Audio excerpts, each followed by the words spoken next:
जय हिंद दोस्तों। तो कैसे हैं आप सब? आशा करते हैं बहुत ही अच्छे होंगे और बहुत अच्छे से आप लोग अपने एग्ज़ाम की प्रिपरेशन कर रहे होंगे। तो आज आपके लिए यूजी सेमेस्टर 4 एसकेएमयू का माइनर 2 ऑर्गेनिक फार्मिंग का क्वेश्चन आंसर प्रीवियस ईयर, जैसा आप देख सकते हैं प्रीवियस ईयर का क्वेश्चन पेपर लेके आए हैं। साथ ही ऐसे क्वेश्चन बताने वाले, जो 3 क्वेश्चन आप लोग को ऐसे बताने वाले जो आप लोग के एग्जाम में देखिएगा फिक्स आएगा। ये मैंने प्रीवियस डाटा एनालाइज किया, 2021-24 का भी क्वेश्चन देखा, उसका क्वेश्चन भी ऐसा क्वेश्चन जो 2 नंबर क्वेश्चन बताएंगे। चलिए आप लोग को क्वेश्चन ही दिखाते हैं, उसके बाद बताते हैं। चलिए देखते हैं क्वेश्चन ऑर्गेनिक फार्मिंग। यहाँ नीचे स्क्रॉल करते हैं, यहाँ से क्वेश्चन आप लोग का शुरू होता है। यहाँ से देखिएगा 15 मार्क्स का 4 क्वेश्चन पहले, तो 15 मार्क्स का 4 क्वेश्चन आप यहाँ देख सकते हैं। ये जो क्वेश्चन बता रहे हैं 4 नंबर प्रीवियस ईयर में आया था एक बार 2022-26 में और 2021-24 में, ये दोनों बार क्वेश्चन आया है।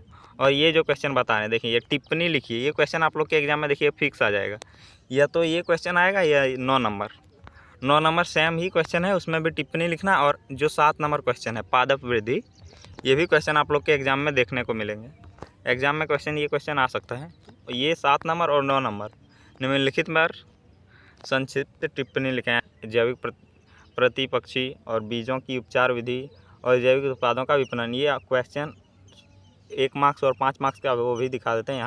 यहाँ आप देख सकते हैं ऑर्गेनिक फार्मिंग का 1 मार्क्स का जो क्वेश्चन है, यहाँ आप देख सकते हैं एकीकृत कीट प्रबंध क्या है, फसल चक्र क्या है। ये क्वेश्चन देखिएगा आप लोग के एग्जाम में आ जाएगा बी नंबर। और कंपोस्टिंग क्या है, ये भी क्वेश्चन आप लोग के एग्जाम में देखने को मिलेंगे 1 ही मार्क्स में। और साथ ही देख लीजिए 5 मार्क्स का क्वेश्चन ये है, जैविक उर्वरक के 5 उदाहरण दें। आप लोग हो सकता है 1-2 उदाहरण, या देखिए 1 मार्क्स में क्या पूछ सकता है, जैविक उर्वरक के 1 उदाहरण दें, तो 1 मार्क्स का क्वेश्चन हो जाएगा। और इसी प्रकार तीसरा क्वेश्चन है, जैविक खेती का उद्देश्य पर्यावरण स्थिरता, इस कथन का औचित्य सिद्ध करें। चलिए ये सब क्वेश्चन आंसर कराते हैं। तो देखिए पहला प्रश्न जो आप लोग का 1 मार्क्स का क्वेश्चन है, उसी का आंसर देख लीजिए। एकीकृत कीट प्रबंध क्या है? तो एकीकृत कीट प्रबंध क्या है? एकीकृत कीट प्रबंध ऐसी विधि है जिसमें जैविक, यांत्रिक, सांस्कृतिक तथा रासायनिक उपायों का संतुलित उपयोग करके फसलों को कीटों से सुरक्षित किया जाता है, यानी जो भी कीड़ा ना लगे फसलों पर। इसलिए जैविक प्रयोग मतलब जैविक खाद कर सकते हैं, जैसे गोबर से खाद बना दिया तो वो उसका प्रयोग। यांत्रिक संस्कृति जो संस्कृति में यूज किया जा रहा है। रासायनिक उपयोग जैसे उर्वरक, जैसे हम लोग यूरिया डालते हैं तो वो हो गया रासायनिक उर्वरक। इन सब का उपयोग करके कीटों से सुरक्षित करना ही एकीकृत कीट प्रबंधन है। याद हो गया होगा आप लोग को। फसल चक्र क्या है? तो दूसरा प्रश्न है फसल चक्र हो जाएगा। फसल चक्र वह प्रक्रिया जिसमें भूमि की उर्वरता बनाए रखने के लिए, यानी भूमि की उर्वरता मतलब भूमि को प्रोडक्टिव, यानी वहाँ अगर फसल बोएँ तो यानी फसल उग जाए, तो वो कौन सी हो गया? वो हो गया उर्वरता, यानी उर्वरता उसमें बनी रहे। और रोग कीट नियंत्रण के लिए अलग अलग फसलें क्रम से उगाई जाए। जैसे कि हम लोग के गांव में होता है अक्सर, पहले क्या उगाया था? धान। उसके बाद धान अभी का माह आ गया, जैसे एक ही माह के अंदर, 1 या 2 माह के अंदर धान का बीज बो दिया जाएगा, जिससे बिहन उत्पन्न होगा। उसके बाद क्या होगा? उसके बाद खेती की जाएगी धान का। और सितंबर या अक्टूबर में, दिसंबर, शायद नवंबर या दिसंबर में क्या करते हैं? गेहूँ लगा देते हैं। उसके बाद आलू भी लगाते हैं। तो ऐसे ही क्रम से क्रम फसल उगाना ही क्या कहलाता है? फसल चक्र कहलाता है। तीसरा प्रश्न है, पादप कृषि विज्ञान क्या है? तो पादप कृषि विज्ञान क्या हो जाएगा? एग्रोनॉमिक कृषि विज्ञान की वह शाखा, जिसमें फसल उत्पादन, मिट्टी प्रबंधन तथा खेती वैज्ञानिक विधियों का अध्ययन किया जाता है, उसे क्या कहते हैं? पादप कृषि विज्ञान। तो आप लोग याद रखिएगा, एग्रोनॉमी कृषि विज्ञान की वह शाखा है जिसमें फसल उत्पादन, मिट्टी प्रबंधन तथा खेती की वैज्ञानिक विधियों का अध्ययन किया जाता है। तो पादप कृषि विज्ञान कहते हैं उसे, यानी कहा जाता है। और चौथा प्रश्न है, किसी एक रासायनिक उर्वरक का नाम बताएं। जो आप लोग को बताएं, एक उर्वरक क्या हो जाएगा? तो यूरिया आप लोग को बताएं। यूरिया एक प्रमुख रासायनिक उर्वरक है। ई नंबर क्वेश्चन है। कंपोस्टिंग क्या है? ये क्वेश्चन आप लोग के एग्जाम में फिक्स आएगा। ये 2-3 बार क्वेश्चन आ चुका है। कंपोस्टिंग आप लोग दिए होंगे इंटरनल एग्जाम, उसमें भी देखने को मिला होगा। कंपोस्टिंग वह प्रक्रिया है जिसमें जैविक पदार्थों को सड़ाकर खाद बनाया जाता है, जैसे गोबर भी कह सकते हैं। आगे बढ़ते हैं। दूसरा जो 5 मार्क्स का ये प्रश्न है, जो आप लोग को दिखाए थे 5 मार्क्स का प्रश्न में यह है, जैविक उर्वरक के 5 उदाहरण। तो जैविक उर्वरक के 5 उदाहरण दे सकते हैं। राइजोबियम, एजोटोबैक्टर, एजोस्पिरिलम, नील हरित शैवाल, माइकोराइजा आप लोग ये सब नाम बढ़िया से याद कीजिएगा, 1-2 हो सकता है आप लोग के एग्ज़ाम में, तो आप लोग याद रख लीजिएगा नील हरित शैवाल और माइकोराइजा, ये सब याद रखिएगा। एजोस्पिरिलम, चलिए आप लोग नाम याद रखिएगा, थोड़ा कठिन तो होगा लेकिन आप लोग ट्राई कीजिएगा। 2 या 3 याद रखिएगा, 5 मार्क्स में शायद ये नहीं आएगा क्वेश्चन, 1 मार्क्स में आ सकता है। जैविक खेती का उद्देश्य पर्यावरण स्थिरता, इस कथन का औचित्य सिद्ध करें, जो आप लोग को दिखाए थे क्वेश्चन नंबर 3। चलिए इसका आंसर करते हैं। तो इसका आंसर आप देख सकते हैं, जैविक खेती का मुख्य उद्देश्य पर्यावरण को सुरक्षित रखते हुए स्वास्थ्य उत्पादन करना है, यानी पर्यावरण को बिना नुकसान पहुंचाए उत्पादन करना है। इसमें रासायनिक उर्वरकों और कीटनाशकों का प्रयोग नहीं किया जाता, जिसमें मिट्टी, जल, वायु प्रदूषण कम होता है।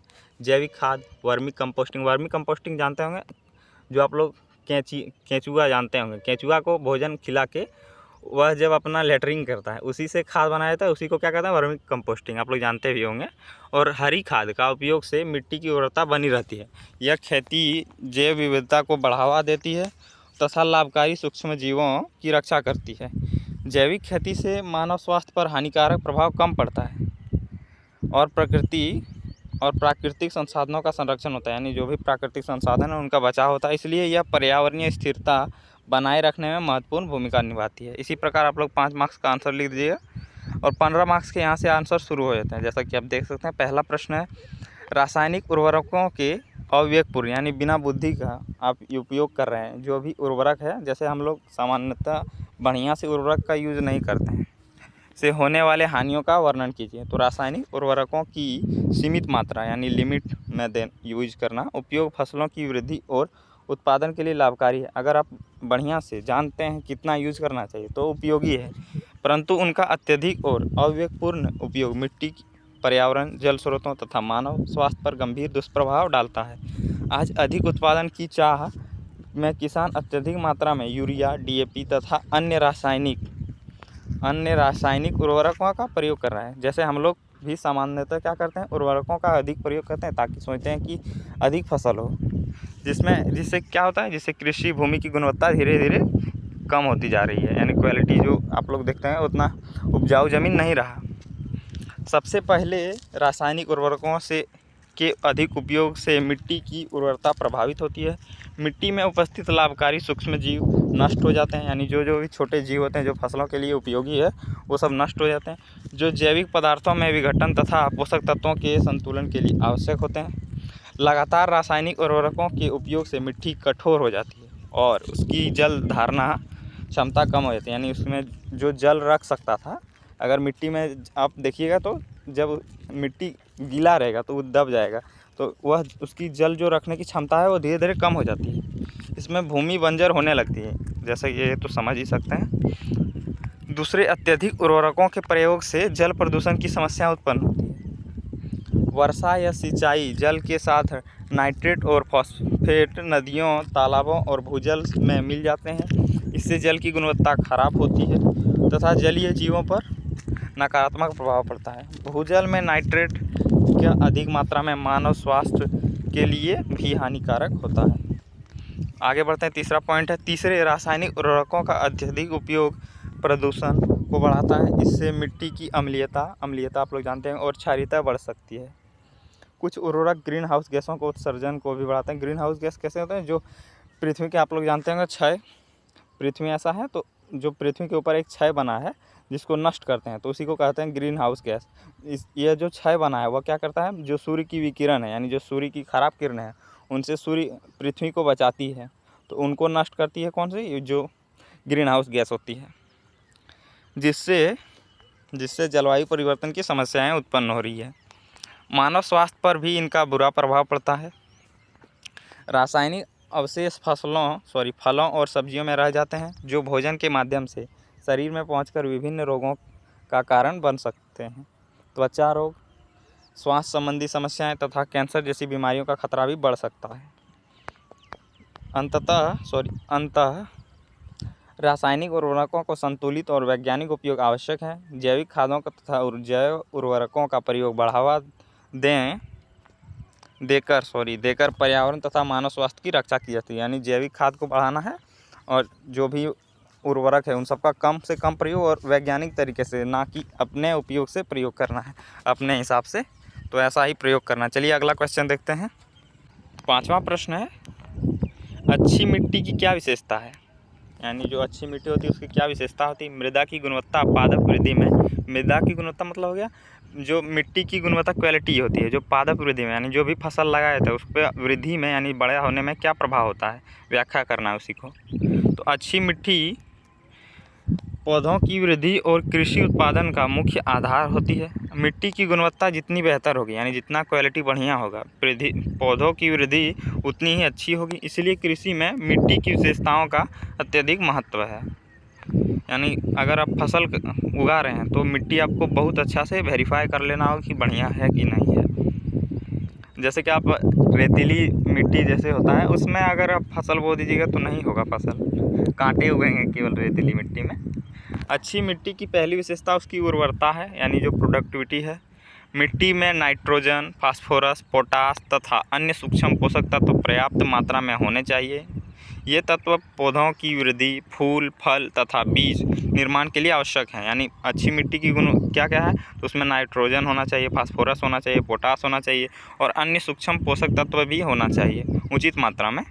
पॉइंट देखते हैं। दूसरी महत्वपूर्ण विशेषता मिट्टी की जल धारणा क्षमता, यानी मिट्टी कितनी देर तक अपने अंदर जल रख सकती है। मिट्टी में इतनी क्षमता होनी चाहिए कि वह आवश्यक मात्रा में जल को रोक सके और पौधों को धीरे धीरे उपलब्ध कराए।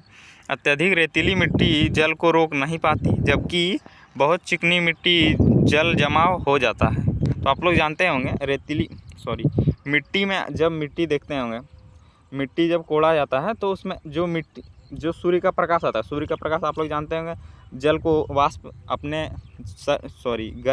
गर्म के कारण वह जल का भाप उड़कर उड़ जाता है जब मिट्टी आप लोग जानते होंगे क्या। चलिए अगला पॉइंट देखते हैं। तीसरा विशेषता है मिट्टी का भुरभुरापन, यानी भुरभुरापन होना चाहिए। जैसे कठोर मिट्टी नहीं होना चाहिए और साथ ही जैसे आप लोग देखते होंगे चिकनी मिट्टी जो सामान्यतः घड़ा ये सब में प्रयोग होता है, जो आप लोग देखते होंगे जो मिट्टी के घड़े होते हैं, जो भी मिट्टी के बर्तन होते हैं उसमें चिकनी मिट्टी का प्रयोग होता है। उचित वायु संचार, अच्छी मिट्टी में पर्याप्त स्थान होना चाहिए ताकि जड़ों को ऑक्सीजन मिल सके, इससे जड़ों का विकास अच्छे से होता है। चौथी विशेषता क्या है, मिट्टी संतुलित पीएच स्तर होना है। सामान्यतः 6.5 से 7.5 पीएच वाली मिट्टी अधिकांश फसलों के लिए उपयुक्त मानी जाती है। अत्यधिक अम्लीय क्षारीय मिट्टी में पौधे पोषक तत्वों का सही ढंग से ग्रहण नहीं कर पाती। जैसे आप लोग जानते होंगे 0 से 7 के अंदर क्या होता है, अम्लीय होता है, और 7 क्या होता है, 7 के अंदर 7 क्या होता है, 7 उदासीन होता है। यहाँ आप देख सकते हैं 6.5 से 7.5 यानी उदासीन के निकट ही मिट्टी होना चाहिए। मिट्टी की गुणवत्ता पौधों की वृद्धि को सीधे प्रभावित करती है, तो आप लोग को बताएं। यदि मिट्टी की पोषक तत्वों में कमी हो, यानी पोषक तत्व उनमें नहीं हो, तो पौधे कमज़ोर हो जाते हैं, उनकी वृद्धि रुक जाती है। यानी जो फसल उत्पादन कर रहे हैं उसकी वृद्धि धीरे धीरे होने लगी और उत्पादन कम हो जाता है। उपजाऊ मिट्टी पौधों में पर्याप्त पोषण देती है, जिससे पौधे स्वस्थ रहते हैं तथा अधिक उत्पादन देते हैं। चलिए अगला और लास्ट पॉइंट देखते हैं। जैविक पदार्थों से भरपूर मिट्टी में सूक्ष्म जीवों सक्रिय रहते हैं, जो पोषक तत्वों को पौधों के लिए उपलब्ध कराते हैं। अच्छी मिट्टी रोगों और कीटों को प्रभाव को भी कम करते हैं। इसीलिए कृषि उत्पादन बढ़ाने के लिए मिट्टी की गुणवत्ता बनाए रखना अत्यंत आवश्यक है। यानी आप लोग को अगर पौधा बढ़ाना है तो मिट्टी की गुणवत्ता अच्छी होनी चाहिए, और अगर अच्छी गुणवत्ता मिट्टी की रहेगी तो वो कीटनाशक भी अपने फसल के ऊपर नहीं लगने देगा। तो चलिए समझ गए होंगे। और 6वां प्रश्न, ये सब जो क्वेश्चन बता रहे हैं 6 नंबर, ये क्वेश्चन आप लोग के एग्जाम में फिक्स आएगा। देखिए पहला है जिसमें संक्षिप्त टिप्पणी लिखना है, 3 टिप्पणी लिखना दिया जाएगा, आप तीनों लिख दीजिएगा, 5-5 मार्क्स का तीनों होता है। चलिए लिखते हैं, देखते हैं। यानी वर्मी कंपोस्ट एक उच्च गुणवत्ता वाली जैविक खाद है जो केंचुओं की सहायता से जैविक अपशिष्ट पदार्थों को विघटित करके तैयार किया जाता है, जो आप लोग को बताएं। इसमें गोबर, सूखी पत्तियां, कृषि अवशेष, यानी कृषि में जो भी अवशेष, जैसे फल हो गया, मान लेते हैं गेहूँ में पूरा गेहूँ जो उसका दाना था उसको निकाल लिया, उसके बाद कौन सी बचा, जो वेस्ट प्रोडक्ट बचा उसका ही प्रयोग से जैविक कचरे का उपयोग किया जाता है। केंचुए इन पदार्थों को खाकर, यानी जो मान लें धान बचा और धान का जो ऊपर वाला छिलका होता है उसको निकाल कर वो केंचुआ वह अच्छा नहीं होता, फिर भी अगर मान लें कि वह केंचुआ खा ले और उसी के जो बताएं लेटरिंग से ही बनता है क्या, खाद बनता है, पोषक तत्वों से भरपूर खाद में परिवर्तित कर देते हैं, जो आप लोग को बताएं। वर्मी कंपोस्टिंग में नाइट्रोजन, फास्फोरस, पोटास, आप लोग याद रखिए खाद में क्या क्या होना चाहिए, यानी सॉरी मिट्टी में क्या क्या होना चाहिए, कौन कौन सी गुण, तो नाइट्रोजन होना चाहिए, फास्फोरस, पोटास, ये तो पहले भी पॉइंट में था। सूक्ष्म पोषक तत्व पर्याप्त मात्रा में पाए जाते हैं। या मिट्टी की उर्वरता, जैसा कि आप लोग को बताया था कि मिट्टी की बढ़िया गुणवत्ता में क्या क्या शामिल होना चाहिए, तो नाइट्रोजन शामिल होना चाहिए, फास्फोरस शामिल होना चाहिए, पोटास शामिल होना चाहिए और सूक्ष्म पोषक तत्व ये पर्याप्त मात्रा में होनी चाहिए। यह मिट्टी की उर्वरता यानी प्रोडक्टिविटी, जल धारणा क्षमता, संरचना का सुधार करता है। इस मिट्टी में लाभकारी सूक्ष्म जीवों की संख्या भी बढ़ती है। जैसे आप लोग देख रहे होंगे, अगर आप लोग तो नहीं जानते होंगे अभी कि जब मिट्टी में क्या दिया जाता है, उर्वरक दिया जाता है, वो यूरिया दिया जाता है, तो क्या होता है उसमें जो रहते हैं क्या, केंचुए आप लोग देखें, वो केंचुआ जाता है मर उर्वरक रासायनिक उपयोग से। आप लोग देखते हैं अब के खेत में आप नहीं पाएंगे केंचुए, लेकिन पहले के खेत में हुआ करता था। और केंचुआ जैसे कि बताएं वो प्रोडक्टिविटी को बढ़ाता है। यह पर्यावरण के अनुकूल खाद है और रासायनिक उर्वरकों की आवश्यकता को कम करती है, यानी कम से कम रासायनिक उर्वरक आपको यूज़ करना होगा अगर वर्मी कंपोस्टिंग खाद का उपयोग करते हैं। वर्मी कंपोस्टिंग के उपयोग से फसल उत्पादन और गुणवत्ता दोनों में वृद्धि होती है। जैविक खेती का महत्वपूर्ण भाग है। चलिए अब देखते हैं दूसरा क्या है, संगरोधन यानी क्वारंटाइन। संगरोधन पौधे होगा शायद, सॉरी, संगरोधन पौधे यहाँ होगा, पौध लिखा गया, संरक्षण की एक महत्वपूर्ण प्रक्रिया है जिससे के अंतर्गत रोगग्रस्त पौधों, यानी पौधों मतलब फसल से डायरेक्ट इंडिकेट कर रहा है, बीजों तथा कृषि उत्पादों में आवागमन को नियंत्रित किया जाता है ताकि रोग और कीटों का प्रयास रोका जा सके। इसका मुख्य उद्देश्य नए क्षेत्रों में खतरनाक कीटों और रोगों के प्रवेश को रोकना है। कई बार विदेशों या अन्य राज्यों से लाए गए बीज और पौधे के साथ रोगजनक जीव भी आ जाते हैं। यह उचित जांच न हो तो यह रोग तेज़ी से फैल सकते हैं, यानी जब भी कोई दूसरे प्रदेश या कह सकते हैं दूसरे राज्य से कोई उर्वरक लाया जाता है तो उसके साथ बीमारी भी चला है, तो अगर उसको बढ़िया से चेक नहीं किया जाए तो वह जो जिस फसल में खाद डालने यानी प्रयोग करने वाले हैं उसमें भी लग सकता है। इसीलिए सरकार द्वारा संगरोधन नियम बनाए गए हैं, यानी उन्हीं को चेक करने के लिए क्या बनाया गया, तो संगरोधन नियम याद रखिएगा। और संगरोधन केंद्रों पर बीजों और पौधों की जांच की जाती है। संक्रमित सामग्री को नष्ट कर दिया जाता है या उपचार के बाद ही अनुमति दी जाती है। यह कृषि उत्पादन और पर्यावरण की सुरक्षा के लिए अत्यंत आवश्यक है। चलिए अब देखते हैं तीसरा प्रश्न है, या कह सकते हैं तीसरा टिप्पणी है, संक्षिप्त टिप्पणी लिखना है। जैविक कीट प्रयोग प्रबंधन यानी ऑर्गेनिक इंसेक्ट डिसीजेज मैनेजमेंट। चलिए देखते हैं, जैविक कीट रोग प्रबंधन ऐसी प्रक्रिया है जिसे प्राकृतिक और जैविक उपयोगों द्वारा फसल के कीटों और रोगों को नियंत्रित किया जाता है। यानी जैविक कीट प्रबंधन क्या है, जिसमें फसल में लगने वाले कीटों का ही रोकथाम करना है, क्या कहलाता है, जैविक कीट रोग प्रबंधन। इसमें रासायनिक कीटनाशकों का कम या बिल्कुल उपयोग नहीं किया जाता है। जो आप लोग को बताएं रासायनिक उर्वरक होता है इन सबका प्रयोग नहीं किया जाता है। इस विधि में नीम आधारित उत्पाद, जैव कीटनाशक, लाभकारी सूक्ष्म जीव, फसल चक्र, मिश्रित खेती तथा रोगरोधी बीजों का उपयोग किया जाता है। ट्राइकोडर्मा बेसिलस तथा बेवरिया जैसे जैव एजेंट रोग नियंत्रण में सहायक होते हैं। यानी इनमें कौन कौन सहायक होते हैं, तो जैव कीटनाशक हो जाएंगे, लाभकारी सूक्ष्म जीव हो जाएंगे, फसल चक्र, ये सब सभी उपयोगी होते हैं जैव कीट प्रबंधन में। जैव कीट रोग प्रबंधन पर्यावरण को सुरक्षित रखता है तथा मिट्टी की उर्वरता बनाए रखता है, और इसी में भोजन में रासायनिक अवशेष नहीं रहते हैं और मानव स्वास्थ्य सुरक्षित रहता है। यह टिकाऊ कृषि प्रणाली के लिए अत्यंत महत्वपूर्ण है। यानी जो भी रासायनिक अवशेष, मतलब क्या हो गया, रासायनिक अवशेष यानी रासायनिक उर्वरक नहीं रहते हैं, ताकि जो भोजन बनता है उत्पाद से वह सुरक्षित रहता है। चलिए अब देखते हैं सातवां प्रश्न। ये प्रश्न आप लोग के एग्जाम में देखने को मिलेंगे। पादप वृद्धि में पोषक तत्वों की भूमिका का वर्णन करें। यानी कौन कौन, अगर कोई पौधा उगा रहे हैं यानी बड़ा कर रहे हैं उत्पादन कर रहे हैं तो पोषक तत्वों में क्या उसकी भूमिका रहेगी, तो उसी को बताना है। पौधों की वृद्धि और विकास के लिए विभिन्न पोषक तत्वों की आवश्यकता होती है। ये तत्व पौधों का ऊर्जा प्रदान करते हैं, यानी जो तत्व होते हैं वो पौधों को ऊर्जा प्रदान करते हैं तथा उनकी जैविक क्रियाओं को नियंत्रित करते हैं। पोषक तत्वों की कमी से पौधे कमज़ोर हो जाते हैं और उत्पादन घट जाते हैं। पोषक तत्वों का मुख्यतः 2 भागों में बांटा जाता है। तो एक हो जाएगा मुख्य पोषक तत्व और दूसरा हो जाएगा सूक्ष्म पोषक तत्व। सूक्ष्म में आप लोग जानते हैं सूक्ष्म मतलब क्या होता है, बहुत छोटे छोटे कण जो नहीं दिखाई दे, मतलब इनविजिबल हो। मुख्य पोषक तत्वों में नाइट्रोजन, फास्फोरस और पोटास प्रमुख है, यानी आप लोग याद रखिएगा मुख्य पोषक तत्व पूछा जाए तो क्या हो जाएगा, फास्फोरस हो जाएगा, नाइट्रोजन हो जाएगा और पोटास हो जाएगा। नाइट्रोजन पौधों की हरी वृद्धि के लिए आवश्यक है। यह क्लोरोफिल निर्माण में सहायता करता है, जिसमें प्रकाश संश्लेषण की प्रक्रिया होती है। इसकी कमी से पत्तियां पीली पड़ जाती है, यानी पत्तियां पीली किसके कारण से पड़ती है, तो आप लोग याद रखिए नाइट्रोजन और क्लोरोफिल के कारण।